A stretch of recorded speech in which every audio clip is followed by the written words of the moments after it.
by that. Who's the judge? The voters. Yeah, fair enough. Is that Joe? You look different than this morning's meeting. Thank you, Mr. Mayor. We are ready to go if, I can't remember who chairs this meeting, Jeff. but yes, sorry. Councilor Reynolds, we're free to start whenever you're ready. Thank you. I was waiting for the banter to end, and then I saw the live stream kick in the corner, so I was ready to get to you. Thank you, members of council, for attending. This is our first water meeting of the year.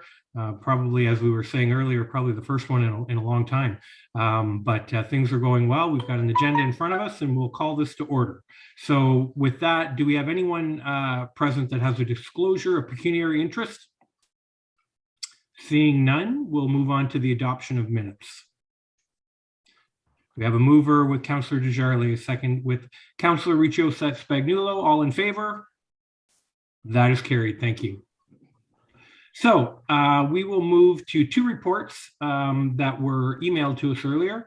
The internal report as well as the MECP inspection report. Lena, would you like to take those?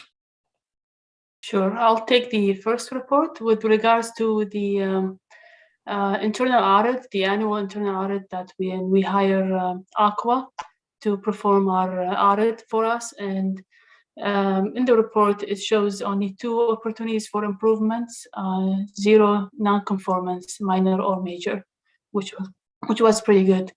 If there's anyone with any questions regarding the report, please feel free. Okay, if there are no other questions, I'm just going to ask one. Lena, in previous meetings, we've always had the reports come to us with the agenda. This time you did it in advance, which is nice for us to be able to look over them and give us a little more time. However, it kind of takes away some of the transparency that some people may want if they wanted to look into these things. I'm just wondering why we chose to do it this way this time. So with regards to the reports, usually we do attach it to the agenda. However, now with the new requirement for the what is it called? Linda, correct me if forgot the name of the AODA? Yes, AODA, that's the one. So because that report is not compliant with the AODA, so we couldn't attach it and make it public. As a requirement of the ministry, these reports can be available for public if they're requested. So the requirement is to present it to system owners, which is members of council. So within a timely manner from receiving it from the auditor, but it doesn't have to be presented or on the website for public. So we figured that would be the fastest way where we could just send it. What we're doing now, moving forward, I'm working with the auditor. So for the next report for next year, for this year, is to have the report itself AODA compliant, so we can attach it to the agenda. That's wonderful. Thank you. Which the same thing applies to the second report on the agenda for today that comes from the ministry. We asked them if they could make it AODA, but they weren't able. I think Mr. Mackey would be able to speak for that as well. Mayor Bondi, did you have a question? I saw your hand flailing around. Yes, thank you. Lena, can you just remind me and maybe other members of council, maybe they know, but I can't remember. Does Aqua do all our water? Like they reply to all these answers, or was it the town? And do they do the testing or do we do the testing? So with regards to Aqua, they do look after a number of systems in Ontario. So we've hired them to look after our pump stations mainly for the wastewater side. However, the linear pipe in the ground for the wastewater, we look after that with our own staff. On the water side, we hire Aqua to do our lead testing only. All other testing requirement, the daily and monthly, weekly samples that we do, it's all done in-house. The only thing that Aqua does is twice a year lead sampling. And the other thing we hire them for is the performance of the internal audit, which is once a year, because it's a requirement. We could have us, like myself, do the internal audit, but that would be a conflict because I'm the only one trained on performing the internal audit. And we've evaluated that in the past, where we figured it's nice to have a fresh set of eyes from the outside looking at our system and the operational plan, see if there is any areas of improvement, rather than the same staff looking at it and improving it all the time. Thank you, Lena. Further, Chair, if I could. Go ahead. Two more. I didn't think we were still doing lead testing because we have no lead pipes in the municipality. Correct. So we are exempt from plumbing testing, which means we don't have to go inside homes and take samples. However, we still have to do twice a year. It's called Alkalinity Test on the distribution system, which is done at the either hydrant or a sample station. So it's just a representative sample of our distribution system in the winter and summer months. Every 3 years, like every year we do alkalinity and pH testing. Every 3 years, we do a sample for lead in summer and winter of distribution. If any of those samples show high results, then the ministry would flip that exemption requirement, and then we would have to do some plumbing. But so far, our distribution system have not shown any high results of lead content in the system. So that's why we've been number of years, I think it's been more than 5 years now, we've been exempt from plumbing samples. Last one, Mr. Chair. Obviously, we all know fluoride has been added.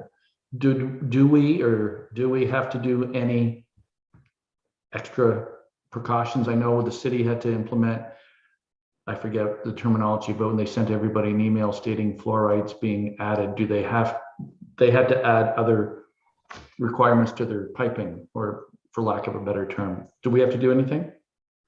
No, because we are a distribution system only, and we receive our water from another supplier, we don't have to do any testing or any other further requirement. And also, I only received one complaint so far from one resident about the addition of the fluoride to the drinking water. Okay, thank you. Perfect. And so do we have any more questions on that first audit, the one that only had the two concerns? Seeing none, we'll move on to Robert and his MECP inspection report. And I just learned what MECP stood for the other day. So I'm excited to hear this one. Linda? Could we actually get a motion to receive the first report? I thought it was receive all of D, but we'll break it down to one. And can I get a motion to receive, please? Deputy Mayor Malash, and seconded by Councillor Desjardins. Thank you. Okay, this report here just outlines the results of our annual inspection report that's carried out by the Ministry of Environment and Climate Change and Parks. So this is just an annual. They do this every single year. They come in and they do an internal audit and inspection on our requirements through regulation 170, 168. So this year there was 0 non-conformance, and we came out with 100% inspection rating. So pretty much perfect. Are there any questions in regards to the inspection? Councillor Carrick, please. Thank you. I'm sorry. What does 100% mean? What do we usually have to offset 100%? What does that compare to, if you don't mind? So last year's report, we got 100%. The year before that, I believe we came out with 97 or 98. It's just making sure that you're 100% compliant with the regulations that are set forth by the ministry, right? When it comes to testing, sampling, etc. just making sure that you're compliant with all the legislation that's put in place to make sure that our water is safe to drink. Okay, thank you. Good.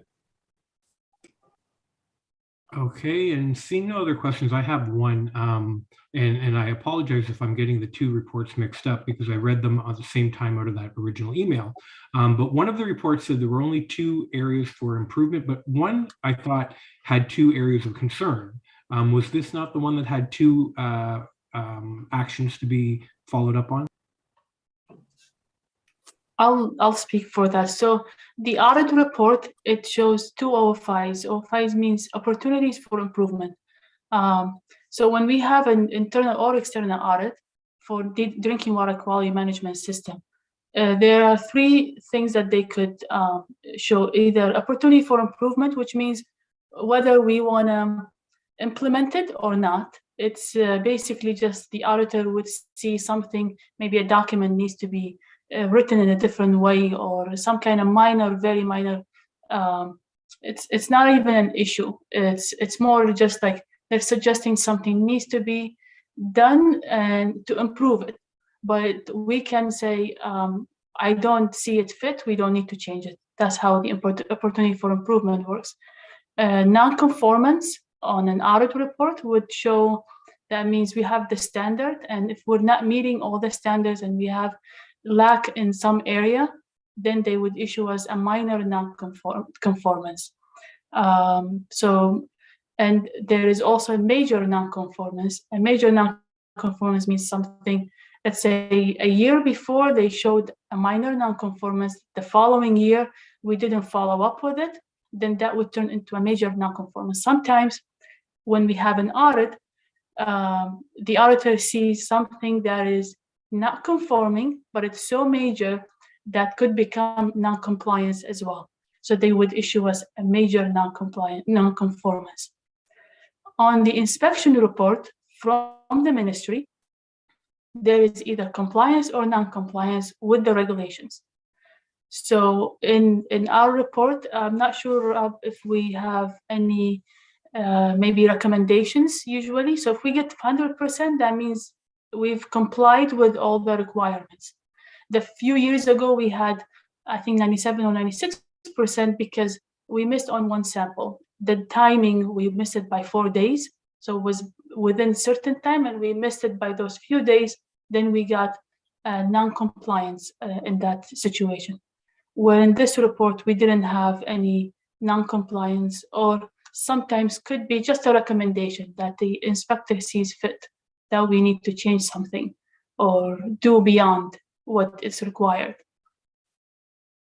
Okay, thank you for the detailed explanation. I unfortunately can't open that email right now on my other screen. If I find anything that concerns me, I'll email you personally, Lena. Thank you. Anytime. Okay, so can we get a mover and a seconder to accept that report? Councillor Riccio Spagnolo and Deputy Mayor Malash. All in favor? And that carries. Thank you. So the next meeting at this point is scheduled for March 22nd, or I'm sure at the call of the chair, which means if I get an email and says we don't have anything, we can deal with it then. But as of right now, please clear your schedules for the 22nd. We'll see you then. And at that, we will adjourn.